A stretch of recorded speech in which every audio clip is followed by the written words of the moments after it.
Three, two, one. Great Tuesday, listening audience. This is King. I'm your host, and this is the King Connections podcast. And today, I'm honored and privileged to have another conscious leader here by the name of Norman Wolfe. How you doing today, Norman? I'm doing great, Christopher. How are you? I'm doing great as well. Now, one Thank of the you for things that having me. Thank you for having me. It's a real honor to be on your show. it's a real honor to have you. So actually, the honor is equally shared. Thank you. Now, one of the things I'm starting to do new with my podcast is kind of ask what's your spiritual energy number. And what I mean when I say that is that um, zero being life sucks, to 10 being life is awesome. And, so from 1 to 10, where would you rate your spiritual energy level now as far as your mentality, your spirit, your attitude, all that kind combined into one? I would say it's pretty high up there, 9, 10. Life is great. Excellent. And Excellent. I love learning and growing. And I mean, I wouldn't say I'm perfect, but yeah, 9, 10, something like that. Excellent, excellent. And one of the reasons I asked that question, I normally used to ask that question at the beginning of all my lectures, and that was because I always felt that if I got a lot of three or fours in the room, people saying that, then it wasn't go well. The energy would be Yeah, off, and there'd be a lot of pessimistic thinking, and it just wouldn't land properly as far sure. as the conversation, the flow.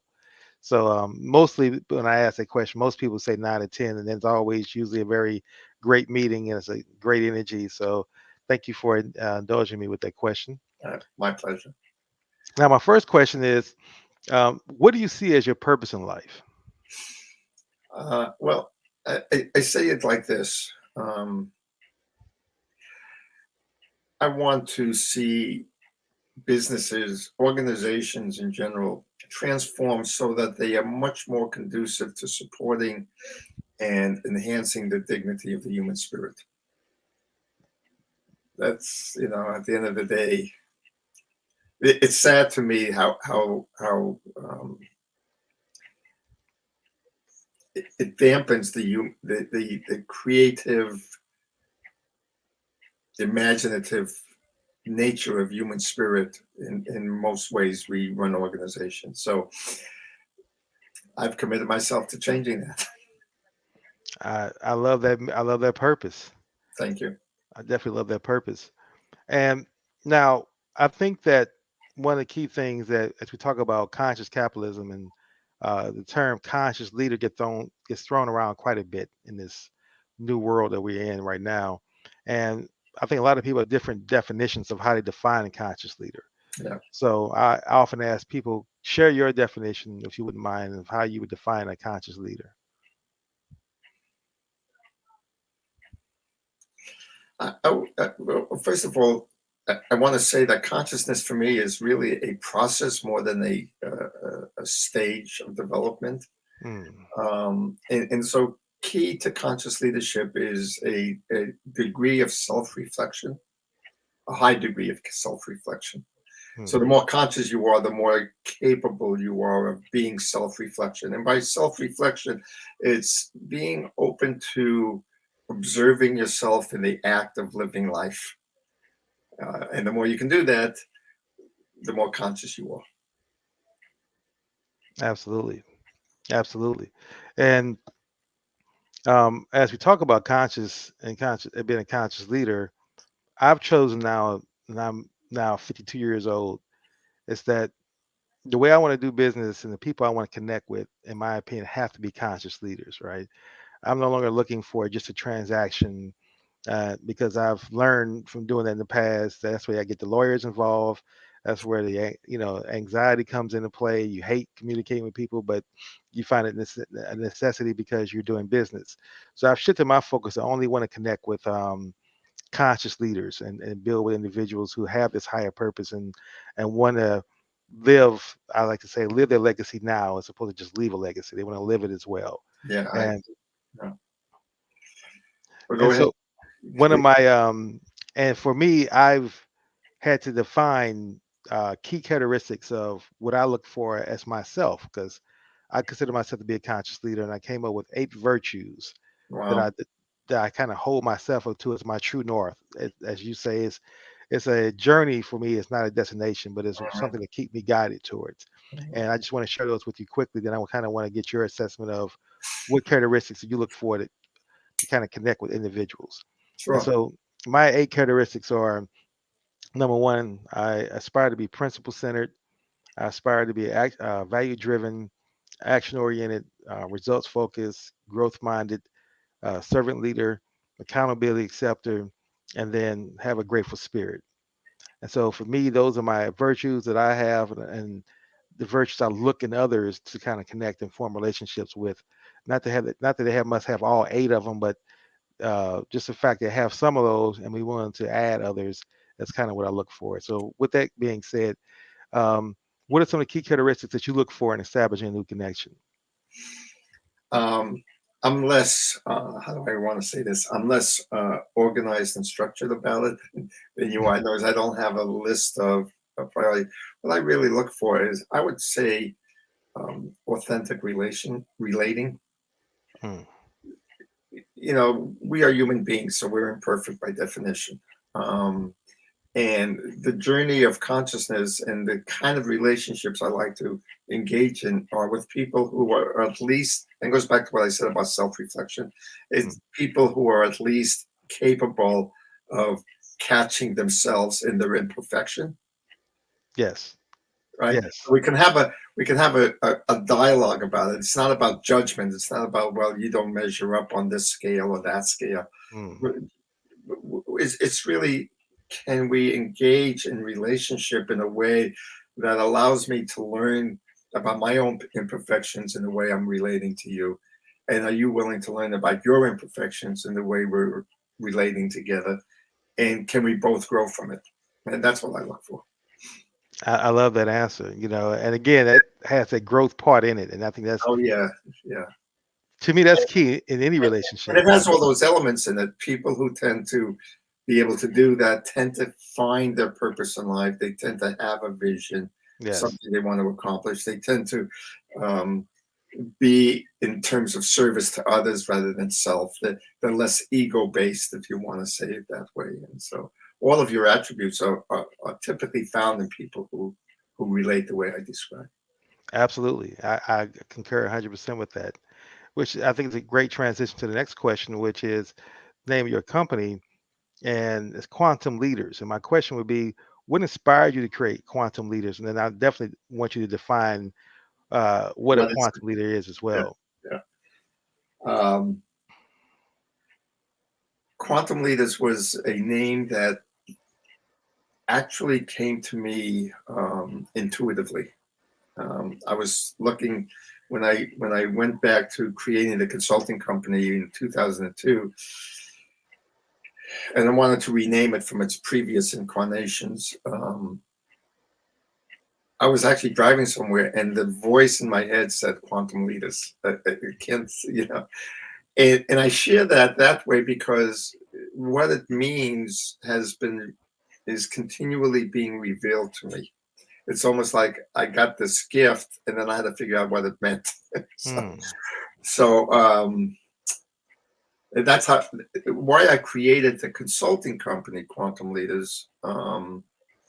Was really as a way of manifesting the purpose I described earlier. I find that business, I've been in business and running businesses and consulting with business leaders for a long time. And I find that there is a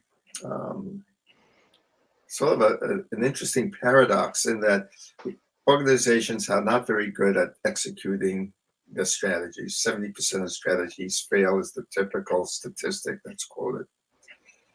And people in organizations, only 23% of them are engaged. So you look at that kind of a combination of those two forces, and you got to question, what are we doing wrong?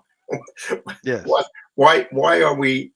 First of all, people are the is what execute strategy at the end of the day, and they're not very engaged. So it's no wonder that we're not successful in executing our strategies if we can't engage the people properly. So there was really a disconnect. And on top of that, in all the research and the learnings I've gone through, there's a wealth of knowledge about how to lead organizations. I mean, you've got conscious capitalism out there, you've got triple bottom line out there, you've got a lot of you got uh, methodologies like agile and holacracy, and the list goes on and on.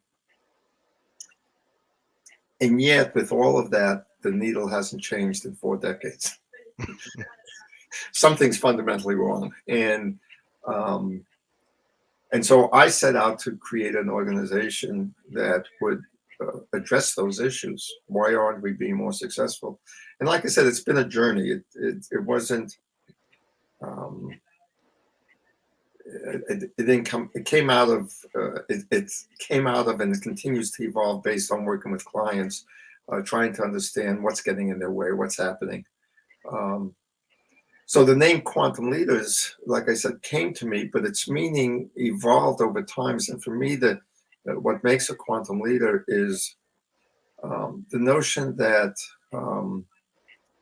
leaders influence others. That's the basic nature of leadership. And how we go about influencing them is really, really critical. And one of the core principles of, and this is part of a conversation I was having this morning, if you think about business as creating outcomes, they're there to create some outcome, whatever that's defined as. um, are we using the vehicle of business, are we using the people to create the results we want, or are we using the results as a vehicle to develop the people? Hmm. Hmm. And that you're still achieving the results at the end of the day, but Right. it's where is the intention, where is the focus? Yes. And since leaders are people of influence, they influence others. How are we influencing them? And so for me, a quantum leader is a leader who wants to influence people for their growth and maturity and development. I love that. I love that. I love how you put that in that context because you're right. Everything does come down to intention, right? That's right. And and that actually brings a question of mine to say, based on the answer you're given, are individuals from your perspective quantum leaders currently, or do you put them through a series of assessments, consultations, and strategies to help them become conscious? I mean, I'm sorry, quantum leaders to make change. Yeah, it's a combination of both. The people we work with tend to be people who have a intention to want to be a quantum leader, Hmm. or maybe not the skill set to actually execute that. Okay. Right? That would be the short answer to that. And I think some of the other questions are going to lead to how we go about doing that. The living organization was when I wrote the book, it was an attempt to explain to leaders how outcomes are really achieved in a human dynamic system. Right? If you think of business as a machine of production, which is the dominant, we call it paradigm or view we have of business, right? Yes. As a machine of production, the leadership designs the machine, sets writes the computer code, the strategy, the instructions of how the machine is going to operate, and the people just simply execute those instructions. Very simple, very straightforward, and very mechanistic. Hmm. And whenever you have a mechanistic system, you're going to treat people like cogs in the wheel. I don't care how much you voice, people are our most important assets. It's all about the people. People need to be engaged. You're undermining the very essence of what you're saying by the way you view the organization as a machine. And I'm the leader. My responsibility is to get you to perform, and you're supposed to perform what I tell you to do. That that's not a human enhancing um, structure. So when I looked at it and I started to create a living organization, I said, look, I have to start with how an organization still, a leader still responsible for getting results. So how are results created in a living organization, in a living human-centered organization. And that brought me to the question of how do humans create outcomes? How do we as individual humans create the outcomes we get? Whether they're the outcomes we want or not, something's manifesting a result or an outcome. How is that happening? And that's where I got into the model of looking at it through the lens of, well, if we're creating something, we're really in the process of transforming energy from one form to another. And so the question is, what is the energy we're doing? What is the energy of our activity? Mm. That makes sense, right? What we do affects it. But in human systems, you also have the energy of relationships. And we just talked about the quality of our relationships, who we are interacting with, and how we're interacting with them plays a huge impact on the energy of what we create. Yes. And so relationship energy becomes an important part of the equation. The third element that I realized is both of those are really significantly impacted, if not completely defined, by the underlying beliefs I have, what I call the context. The context of my life, my worldview, the structure of how I respond to life that evolved through all of my years of growing experiences really define how I respond to relationships, Yes. and also what I believe is possible and what I believe is not possible. There's an old saying, if you think you can, you're right. If you think you can't, you're right. Correct. That has to do with our belief systems. That has to do with our context of life. Um, so if the context of my life defines my how I relate to people and defines what actions I can do, that has to be taken into account when I'm trying to create an outcome, because I can unconsciously be sabotaging myself. Well, the other thing I discovered is groups tend to have the same construct or the same, call it manifesting outcome principles as an individual does. Groups actually act as if they're a collective as a single being. Mm. That started to formulate the principles of the living organization. And if you accept that, those premises, and some people don't, and that's okay. And a lot of more and more people are recognizing it. That begins to generate a whole bunch of questions of how do I lead an organization that way? How do I take those principles into account in my decision making, in my uh, choices, and in my resource allocation, and all the decisions a leader gets to make?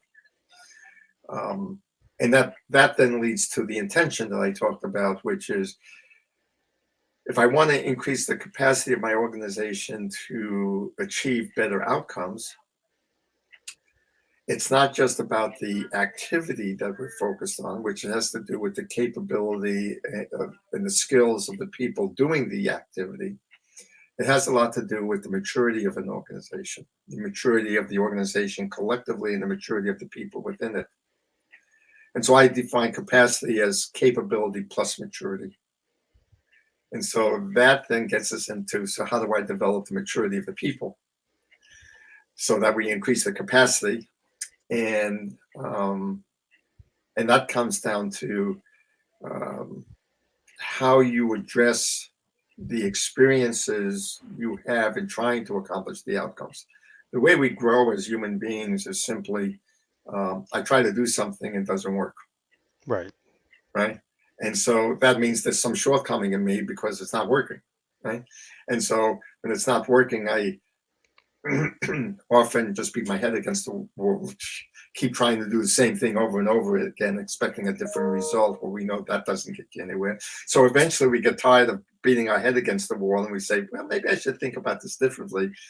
And that expands our capability. It also expands our maturity. We relate to people differently. We live through relationship experiences and we go, oh, that didn't work. I better think about it differently. And that's how we grow as human beings. It's a natural growth. Well, why don't we apply that natural growth to how we develop the capacity in our organizations, both capability and that gets me to what I said a few minutes ago. Are you using people to get the results, or are you using the results to develop the people? Hmm. Right? See, you see how it all fits together. Absolutely, absolutely. So that's how it all came about. That's sort of the journey of the living organization, my journey in trying to figure out how to transform organizations so that it enhances the dignity and grows the brilliant creative talents of the spirit of human beings. I love that. I love that. As you were describing a living foundation, I'm sorry, a living organization, I was thinking about how much in alignment it is with kind of what my model that I'm building, which is I like to build what I call connectionally intelligent tribes. Mhm, And that is, defining my own tribe, not based off societal tribes that society tried to put me in, but tribes based off conscious leaders. mhm, And my principles are aligned with theirs. Our purposes now can become one. And then mhm, as you say, as a collective group, we can now become one mhm, toward that goal. So I'm definitely on board with you in that mindset. Um, what I'm learning through that journey of building these connectionally intelligent tribes is the importance of making sure that before I start to connect with individuals, I had to be humbled myself and make sure that I'm in alignment with my own purpose, my own principles, and my own um, consistency to weather the storm, to be committed to this higher purpose, as we like to call it, you know, and doing that, it has really, I would say, doubling down deeper on really studying capitalism from a context of the structure of it, the system of mhm, it, and then begin to now unpack that with conscious capitalism by saying, well, if we change the intention, if we change the purpose, if we bring love in, and mhm, we bring empathy and emotional intelligence into this kind of structure, what would be the outcome? mhm, And doing it from a small business perspective, look at it as a business where you have 5 or less employees and you're running multiple departments, whether you have the skills set or not, you have to be the human resources, marketing, right. administration, as well as sales and business development, all those things. So I'm listening to you talk about the living organization as, and I'm seeing how that just really fits in. And that's why I really love connecting with conscious leaders. And that's one of the reasons that attracted me when I read your profile. I Mhm, said I wanted to connect because I saw a lot of alignment and kind of your thought process and my thought process as well. And now you kind of touched on it a little bit in your previous answer, but I kind of wanted you to expand a little bit more. I noticed that you use the term living organization and systems. And again, I'm a big systems person, so that definitely spoke to me. So can you kind of talk about what is the living organization systems a little bit more, please? yeah, thank you. Mm, So here I have all these principles about how to unleash and enhance and support the dignity of the human spirit, um, and how organizations, how individuals, and how collectives create outcomes and the principles I just talked about. And the challenge I began to face was, so how does somebody implement that?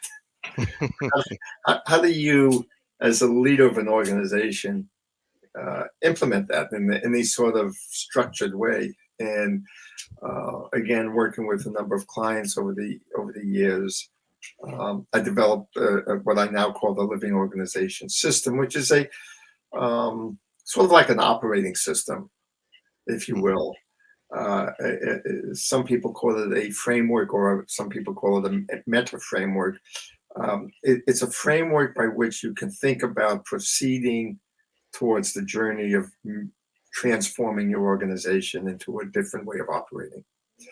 You, remember, we have organizations that have been in existence operating under a certain framework, the machine paradigm as an example. But how do you go from that to what we talked about in these aspirations, um, what I call the aspirational models? Conscious capitalism is an aspirational model. Triple bottom line is an aspirational model. mm, But how do I, as a leader, make decisions day to day to get the people to produce the results while living in that, or moving towards that aspirational model. And that's when I came up with the living organization system. And really what it does is it takes existing common business practices, like doing a SWOT analysis, for example. Right? You want to figure out where you're going to go. You got to understand where you are, what are your strengths and weaknesses, what are your opportunities and threats. Right? You got to come up with some sort of a business plan out of all those analyses. Right? You got to have a roadmap into the future. Right? And how do we take those well-known practices and enhance them so that they get to the intention we're talking about of what we want to create? So, for example, when we do a SWOT analysis as part of the living organization system, we'll look at what is our strengths and weaknesses, not only in terms of the activity we do, the processes we have, but what about our relationships? Yes. And what about our context? Let's be explicit about what our existing context is that may be getting in the way, unconsciously getting in the way of allowing us to live the way we say we'd like to. And then how do we go about transforming those contexts? I mean, changing people's beliefs is not an easy journey. And so how do you go about changing the collective context? So we build in, tools and canvases and models and trainings that allow people to start actually transforming the way they operate. I'll give you one example. I call them contribution agreements. So part of running an organization is you have people and you want to help develop the people and you want to give them feedback. But if you look at the way we do it today, the traditional approach is you have performance evaluations. Right? You set up job descriptions, you have expectations of the job. I give them to you as my employee. And then as you perform, I review and evaluate your performance and I give you feedback on how well you're doing. That's not a very life-enhancing model. It treats you as something that I know better than you what's good for you. And I'm going to tell you what you're supposed to be doing. That doesn't really bring out what if we change that? So we have a thing we call contribution agreements. Now, in a lot of ways, there's got the same elements, but again, the way we frame it and the way we implement it is fundamentally different. So I come to you and I say, here are the objectives of our organization. You're part of this community. You're part of this collective. How do you feel you can contribute to it?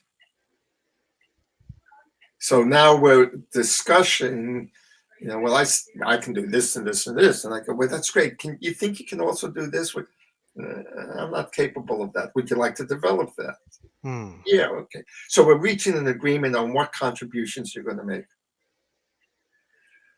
Remember, we sell self-reflection as a key to growing consciousness and maturity of an individual. So now as you perform, I want to encourage you to self-reflect. So I'm going to come back to you at the end of, say, a quarter or a year and say, you said you wanted to contribute this. How'd you do? Okay. And I'm going to give you my observations. I may not be right or wrong. You may have different ways of interpreting what I'm seeing, but at least we're going to have a conversation about it. And then I'm going to ask you, so how do you want to improve yourself? And there's a key element in that whole process around giving you the choice to contribute and improve yourself the way you want to. Now, there might come a point in time where your contribution, what you want to do, doesn't fit with what the company needs. But that, again, that becomes a choice, right? Do you want to provide what the company needs, or do you want to go find some place where your contribution is better appreciated? And none of that am I making you wrong. And none of that am I telling you what you should or shouldn't do. I'm engaging you and helping you make a contribution into the world that you want to make. And if that fits here, great. So now I'm actually getting to what I talked about, which is stimulating, enhancing, unleashing your talents, your spirit into the world and into the success of the collective you join. I'm still doing technically a performance evaluation, but it's not evaluating, it's developing. So Mm. rather than having performance of having an evaluation culture, we're having a developmental culture. So we change back to your question, the living organization system is looking at each and every one of the tools, systems, processes we use in managing an organization such that it's life enhancing instead of life unenhancing. Um, and that's what the TLOS is. It basically the way it forms is you can look at it initially as a strategic planning process or a goal planning process. It could be applied as an individual in your life, or it could be applied to um, a collective, a team, a department, or a corporation. Uh, it starts off with the very fundamental question: why do you exist? Who do you want to impact? What impact you want to make? What's your vision of the future? So we get to some of those core elements of deeper purpose. We call it the soulful purpose of an individual or an organization. Mm. Um, what are your core values? What are you going to live by? Not values that you're going to put on the wall, but what are you going to challenge yourself? You came up with your 8 principles, uh, and I'm sure you don't always live them, but you challenge yourself constantly to live to them. So they're Correct. really your guiding principles of life, that your guiding values. So we ask the organization to define what they are. Um, and again, I'm not looking to wordsmith pretty statements that you put on the wall. I'm looking for what are you committing to live to, and are you willing to be held accountable to living to that?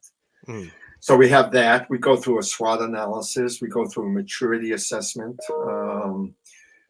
sort of defining where we are. And then we go through where do you want to be, and then we lay out a roadmap of how to get there.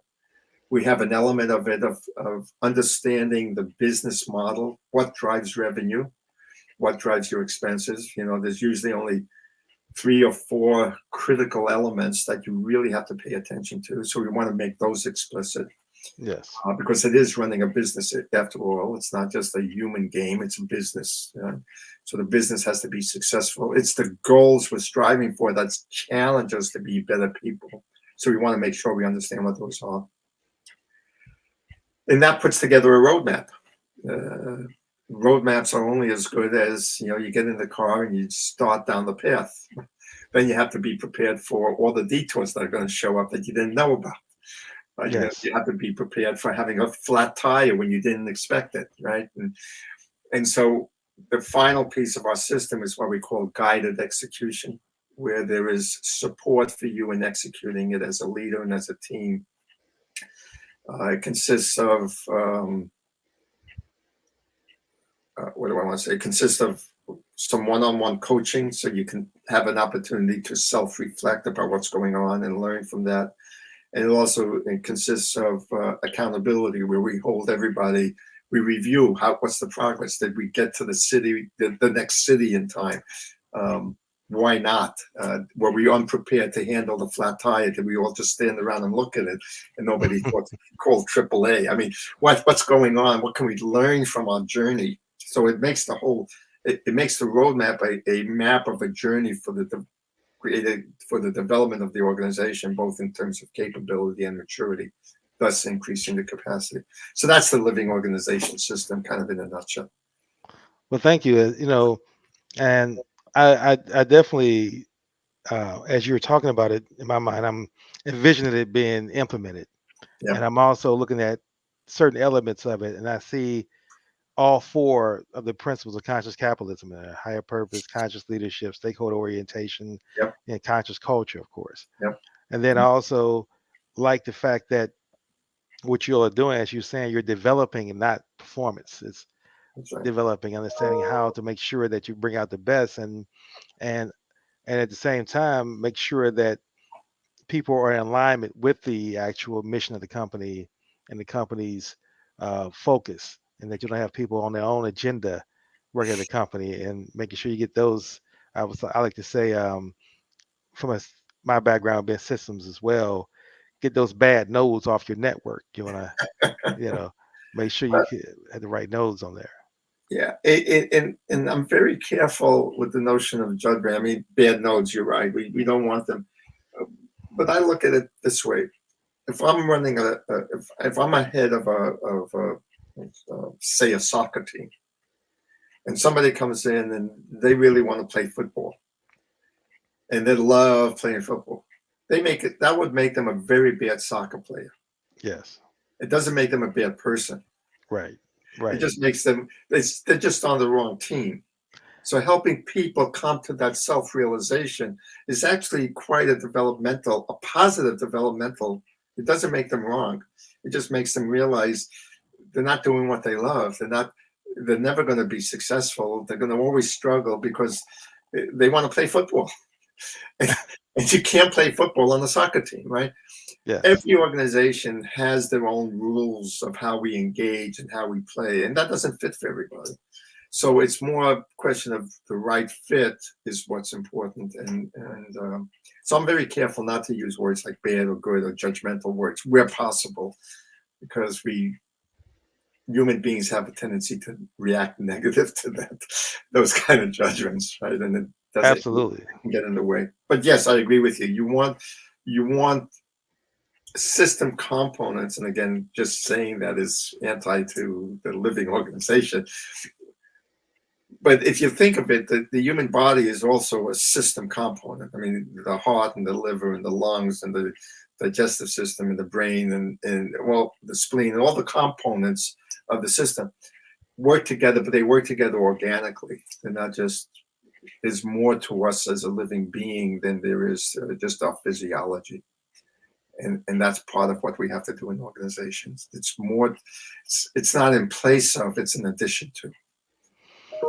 And thank you for that correction as well. I have a tendency to be in that on and off logical framework. And so I'm glad you corrected me in the context because I wasn't saying bad as a judgment, I bad know. as in not working. But I appreciate you pointing it out because to your point, and that's where I see for me the growth, that's why it was important for me to get into conscious capitalism is to really understand the humanity of it and get Yes. away from so much the structure and the logic that I process things doesn't work, remove. But Yep. you get into why it doesn't work, and maybe a better fit here. And Yep. let me get in how do we make that transition so that it's a win-win because it's a caring, loving, as you say, organism and not just a functional system that just thrives off bad components, good components, and making sure that everything runs efficiently. Yeah. One So of the key skills we teach as part of the living organization system to leaders is what we call heart-centered wisdom. Um, and really, what it boils down to is recognizing that we come from a society that's logic-based. All mhm, of our training is to enhance our thinking mind, and there's a whole realm of information and a whole different dynamic that's set up if we learn to incorporate the heart as well as the head into our thinking, into our relationships, into our interactions, into our decision making. And so, heart centered wisdom is one of the key skills we teach and teach them how to use that in their day to day decision and their interactions with their people. And you use the word love, and to me, um, in the book Firms of Endearment by Raj Sisodia really brought this out at the turn of the century. Caring corporations, caring is a key element to helping people change the context, change their protective nature, and allows them to grow and develop. Without that, people are going to always naturally be defensive. yes. And so, yeah, we, you talk about conscious capitalism, you talk about caring organizations, triple bottom line, and all the principles out there. But what I've done is taken a lot of those aspirational principles and just converted them into a practical, implementable system, bringing all those principles into the process. And I can see the value in that as well. I mean, I definitely see the value, and I can see where as organizations adopt that, the powerful transformation they can go through, and themselves as an organization, their mission, and then establishing that culture right, right where employees feel valued, and employees want to be a part of the mission, and employees are brought into it because it's in alignment with their principles. So for me, when I got turned on to conscious capitalism, I loved it in the context of seeing it in that context. Now, I normally, as a consultant, don't work with large corporations. I've come from a corporate American background, so I definitely understand how they operate. But I definitely haven't been working with organizations to shift into a conscious culture. More so, again, working with small micro businesses and dealing with directly with the owners. I get a chance to, because they can pivot much faster than Sure. obviously a large organization. We got to get department heads and everybody on the same page. Uh, one of the questions I wanted to ask you that I've actually been kind of watching and just kind of seeing how this thing is growing and this movement is happening. So you talked about the aspirational organizations, the benefit corporations, triple Right, bottom line, cashless right. capitalism, so on and so forth.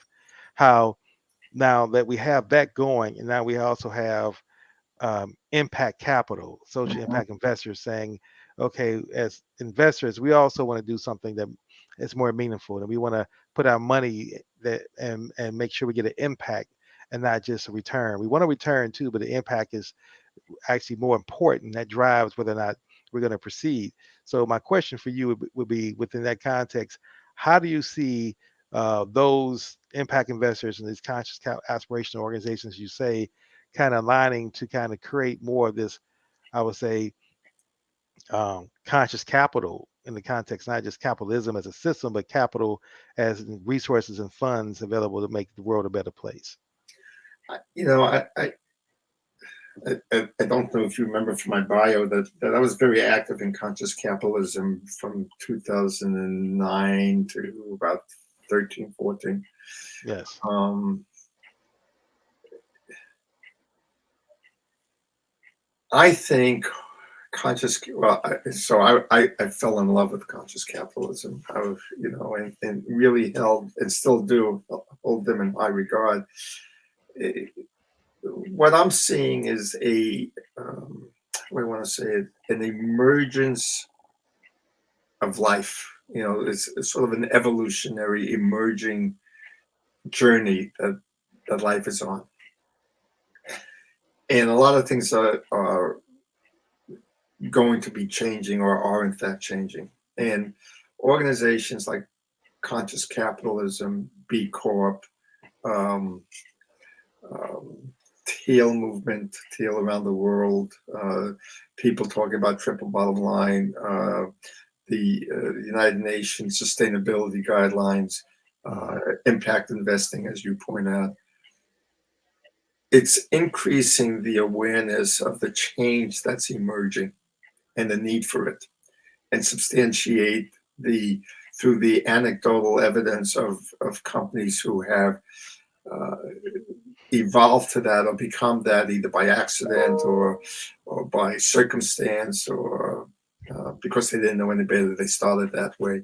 Uh, we have a lot of companies that are thrown up, like Birdsong is one. Higher Corporations Evolution is another that's being looked at today. This serves to create that sort of aspiration. It's not only, gee, I'd like to do that, but nobody's been able to. It's like, gee, I'd like to do that, and all these other people are. So how do I do it? So it's really serving to stimulate and catalyze a shift and a change in society. The piece that I felt was missing with all my involvement with a lot of these movements was, okay, I'm sitting as a CEO. I go to these conferences and I learn about this and I learn about this company did it and that company did it. But how do I do it? Yes. And that was the piece that I felt was missing, and why I created the living organization system was to help those people who see the aspiration and want to figure out, how do I get there? And we say, well, this is how you do it. You, we work with you as a leader and help you become more conscious of yourself. And there's ways to do that using your own journey of leading your company as the feedback mechanism to help you improve and to teach you new skills and to reveal to you when the skills are not meeting up to your aspirations. And here's how you can help your organization do that as well. And so I, I often say that life is going to change whether we like it or not. Yes. There's a journey that's happening. There's an emerging that's happening, um, and there's a chorus of people singing a new song. I'm one voice of that chorus, but there are many people in this chorus singing that song. Um, and life's beginning to move more and more in that way. Um, and I often look at the work I'm doing as a midwife. It's going to get Mm, go on with that, with or without me. I just want yes. to help it along a little bit, so make it a little bit less painful. That's how I relate to it. Absolutely. Absolutely. Um, again, fully resonate with the living operational system, organizational system. I'm sorry, and I also really uh, like how you have put together this framework for understanding how to build connections and behaviors. And so, based on that, what do you think are the best ways for building new business relationships that you have within the maybe living organizational system, or just your thoughts on it in general? Well, any relationship has to be mutually beneficial. So when I connect with people, with I mean, you and I have a brand new relationship. So how do we build this? Well, to the degree that we can contribute to each other, Mm, um, it's what's going to keep it growing and alive. Um, and to the degree that we support each other in parallel, like you putting me on your podcast helps you connect with your particular audience in yes. in your way, right? Yes. And it helps me connect with my audience in my way, and that might be the only part of our relationship. I tend to think there's going to be more. We're going to discover more, but have so excuse me. So building relationships has a lot to do with finding mutual benefit to each other. Where is the synergies that we can help with create? And when those synergies no longer serve each other, then it's time for the relationships to move on to other relationships, Mm, and that's just a natural order of things. Um, but they come from the notion of mutuality, and inherent in mutuality is service to the other. yes. Right? And that's what I know is one of your principles, being in service to the other. Um, one of the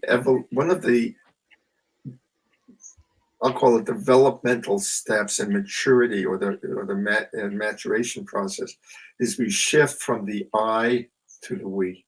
Yes. Right? As a matter of fact, we shift from just me to how do I serve you, because in serving you, I serve myself. And that becomes a different kind of relationship. So that's what I base building relationships on, is how can we truly serve each other, not this um, artificial. I mean, everybody says, how can you help somebody? So everybody, when I network with them, I chuckle when somebody says, well, how can I help you? What they really mean is, how can you help? Right? How Yes. they're supposed to help others. Yes. True, authentic people saying what they're supposed to say. Yeah, you're absolutely right. That term has now become basically a tactic that's used in networking. And that's why I like to say Yes. I actually prefer the term connecting instead of networking, right? Um, as It's funny you said that. I struggle with the word networking myself the other day when I was trying to describe what I do and how I do it, and I said, I like your term. I'm going to adopt it. I'm connecting. I'm not networking. exactly, because to your point, serving is different than, as you say, if a person asking that unauthentic question of how can I help you, they don't really mean that. That's like asking that question when you meet somebody and you say, "How you doing?" That's right. And I was taught that lesson a long time ago when I was first working in corporate America. I was just walking by and I was asked the gentleman, "How you doing?" And I kept going. I just that was my way of saying hello. But Yes, right. and he stopped me in my place and he said, "Excuse me for a moment. You asked me how I was doing. And you kept walking. You didn't really care how I was doing." And he really got into, he had some issues going on with his wife and everything else. And he said that to say, I made the point to say, this is how I'm doing, but you didn't care. So you should never ask that question. It's And so funny you tell that story because I had exactly the same experience as a young, a year outside of university. I went to work for Pratt& and Whitney Aircraft, and I did the exact same thing with this woman that was passing by, just being polite. And she yes. stopped me and said the exact same thing. If you ask me, you better want to hear the answer or don't ask me. It's like, whoa. Yeah, Exactly. And that's the same question with help. If someone's asking, how can I help? It could be a lot of ways. And that's they right. change, can you help me change my tire? Can you help me pay my bills this month? That could be relative. But when you say, how can I serve you? I think people, and you're asking the right person, That's right. then they would have a very specific way to do that. Like for me, when I ask that question, I'm looking at it from a context of as a strategic thinking partner. I can help you maybe process some things that you're thinking about with your with your messaging, with your connections. But more importantly, what I always like to do is who do I have in my network? Because I'm a connector. I'm constantly building relationships with individuals. I'm actually going through this process you and I are going through. It serves twofold. It allows me to, number one, learn about you. And then Right. number two, by the same token, as I learn about you and what you're doing, I'm also processing in my mental database. And then later on in my actual physical database, your skill sets, your competence, your services. So as I come across someone else and I ask a question, how can I serve you? And they're saying, well, I'm struggling in order to how the process creating a conscious culture within my company. Ah, great. I know who I can connect them with. Yeah. Yeah. And so when I ask that question of serve it, how can I serve you? I'm thinking along in that lines. And typically I always kind of put it in that context so that it doesn't get taken out of context. But I also think if you're asking the right person that question, which is why I really go to networking events where it's just business people. Like, that to me doesn't appeal to me. I Yeah. look to connect specifically with folks who have adopted a conscious mindset, where they're conscious businesses, sustainable businesses. They have to have something beyond just being in existence other than making money. Oh, What's your purpose beyond just generating cash flow? yep. And Yep. one I think just to make a comment, I think a lot of it is what you said is not so much asking the question, how can I help you or how can I serve you? It's entering the conversation with the desire to find out enough about the person so you can find out how you can serve them. yes, And that's what you were saying. And I just wanted to kind of put that in that context because it's not asking the question. It's really truly being interested in the other person and finding out and being open to discovering how we can serve each other. And I think that's the important part. It goes back to intention. What's our intention in interacting? absolutely. I definitely appreciate you for that clarification because you're absolutely right. And that's a better way of me saying that I'm definitely going to adopt that and explaining that going forward. Um, One of my key questions I wanted to ask individuals is um, twofold. What would be a great connection for you? So let me ask that question for you now, and then I have my follow-up question once you answer that next. Um, well, the answer to that really depends on it kind of comes in a number of different ways. Great connections for me is anybody that's interested in understanding or exploring what does it mean to be a quantum leader or a conscious leader. Um, Another, and I'm open to discussing that with pretty much anybody. If they don't have to end up becoming a client or anything like that. Um, Another certainly great connection is a leader who is absolutely looking to transform their organization, who has been exposed to, understands, kind of desire the to achieve these aspirational principles that are put forth by conscious capitalism and impact investing and ESG, environmental, social, and governance and sustainability and all these other things. They really have a true desire to want to achieve that and want help in doing that. That's a ideal relationship. Um, and I'm also interested in other consultants who struggle with how do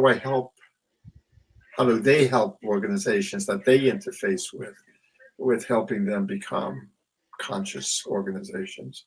Um, and so those are the ideal relationships from a business point of view. There's also relationships from other points of view in my life that I'm fascinated with. I have a strong interest in spirituality. I have a strong interest in um, the arts. Hmm. Uh, so there's lots of different aspects to my life. But from a business perspective, those are, I would say, three areas that I'm interested in. Thank you for that answer. And my next question is, and I'll define what I mean by this question. I always ask, who would be a king connection for you? And when I mean a king connection, I'm not planning on making a play on my name or my company. I define a king connection as an individual who, because of their social capital, their maybe their financial capital, their intellectual capital, but more than likely their success and their accomplishment in life, if they were to add you to their inner circle, that would change your life exponentially, your business growth, your personal life.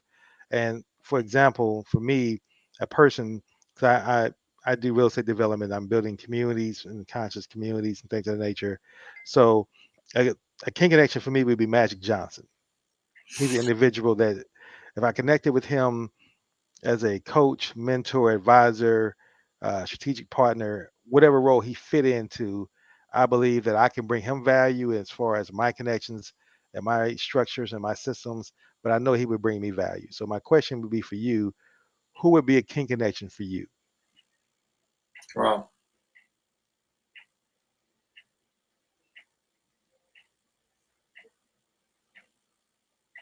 I don't think I've ever thought about that. That's a great question. I don't know. A single individual does not come to mind. Um,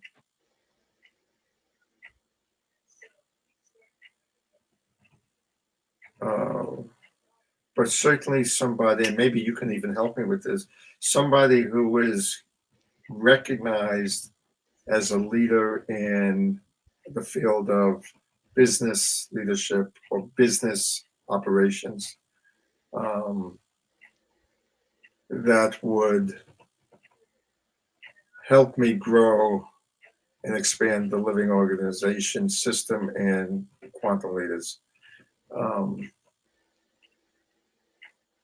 I have to actually sit back and think about that. I thank you so much for that question because I've never thought about who would I want to reach out to that would be like the pinnacle of somebody who was highly recognized in the field of business that would facilitate my growth and my company's growth.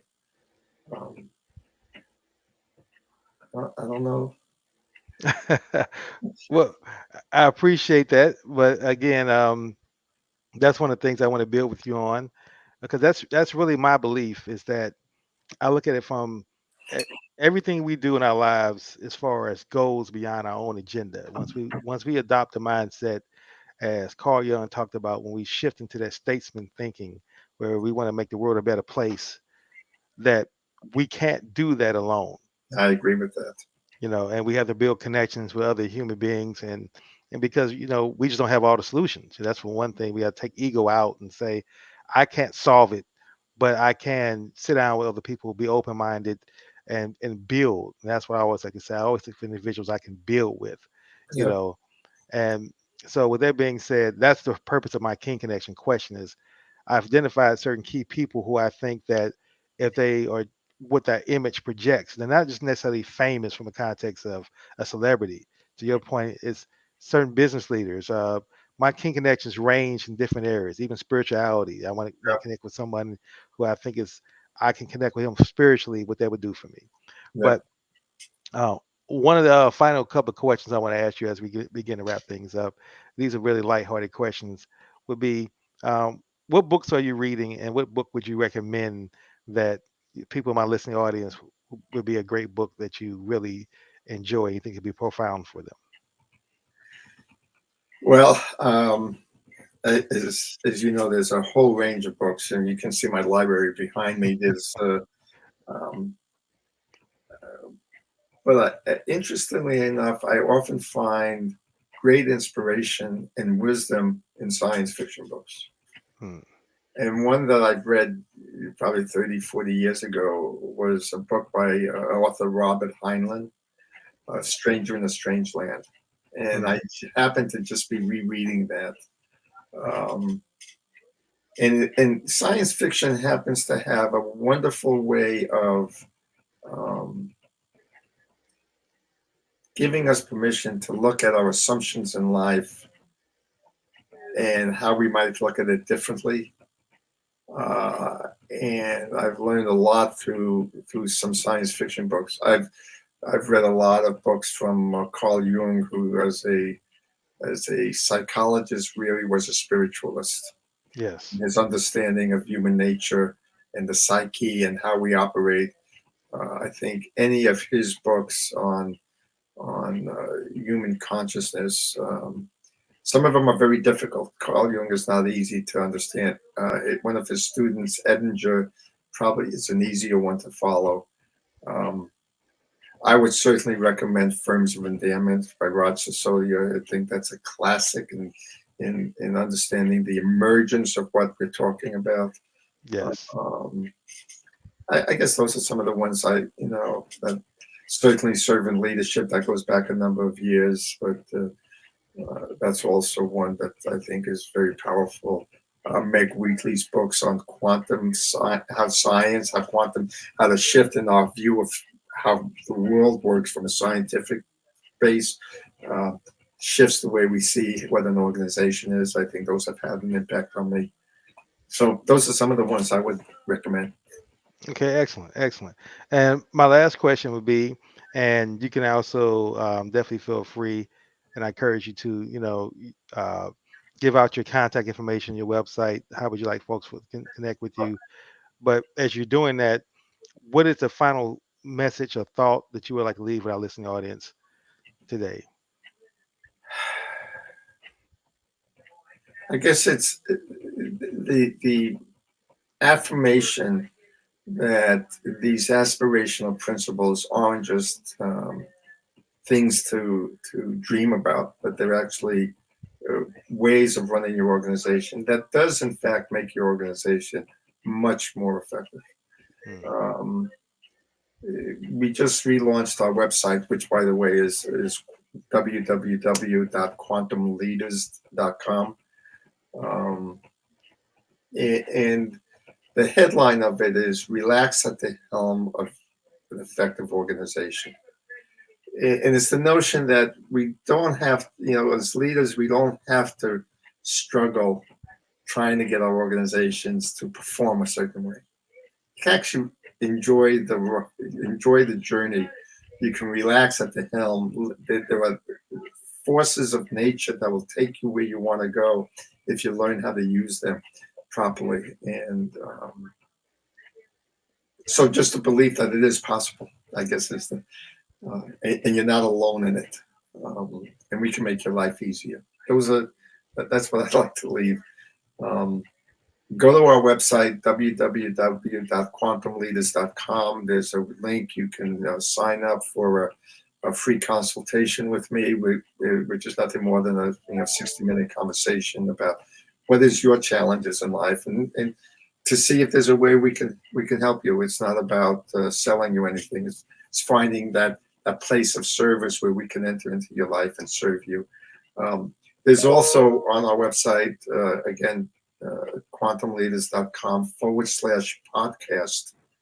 And I offer all of your guests the first three chapters of our book for free. So they're welcome to do that. Um, and my email address is WOLFE at quantumleaders.com, and they're free to email me directly if they want. Set up a time to chat. Excellent. Well, Norman, thank you. I definitely appreciate your investment of time in My, today, your passion, your energy, and definitely your wise counsel, your lessons. And I look forward to building with you in the future as we go forward. I would love to stay in touch and do it again. Thank you Thank so you. much for having me. Thank you.